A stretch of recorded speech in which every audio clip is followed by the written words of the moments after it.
Hello everyone, so this is my week 12 current event video on the National Guard role in civil disturbance. And just to start off, I didn't look at this assignment in time to realize that I needed to actually reach out to someone. So I just, hopefully this will do well, but I did some research into a few articles and stuff like that online. I went to the Department of Defense and I read an article there. And then I also looked into the official National Guard website and got some information there as well on kind of their roles. So hopefully that'll do. But just the first thing, I'll start with the DoD article about the deployment this summer or with the protests. And so it kind of starts off with, it mentions that they were really deployed, and they're often deployed to just really support the local authorities and kind of help them out there, because the National Guard can actually be deputized to serve as law enforcement if that is needed there in that location at the time. But if they were to deploy like active duty troops that are within the U.S., they can actually not fill that role. Then it goes on to mention that for D.C., the Guard troops that were deployed there, their main role was help protecting buildings, federal installations, and monuments, but the response to the civil unrest was overwhelmingly from law enforcement in DC this summer.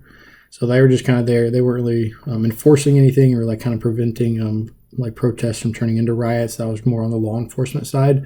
They were just there to kind of support them on these other kind of like extra stuff that they had to like look out for on the buildings and the monuments and stuff.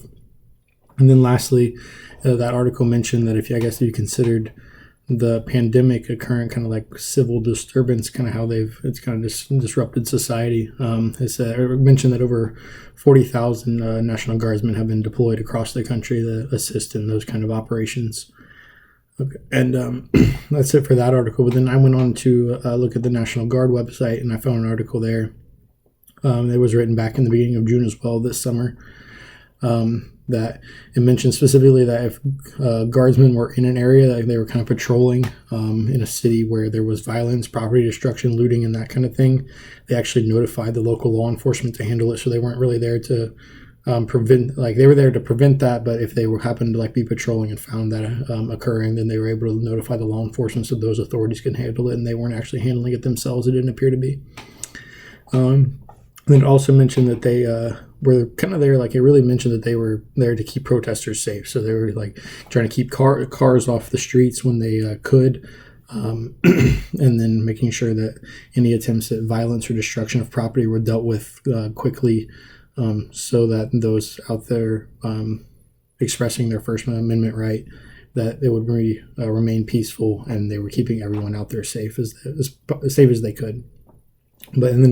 So overall, these two articles that I did take a look at, it looks like the National Guard, while they're called in a lot of times for civil unrest, typically law enforcement is handling a lot of the majority of the response for civil unrest, civil disturbance, and that kind of thing.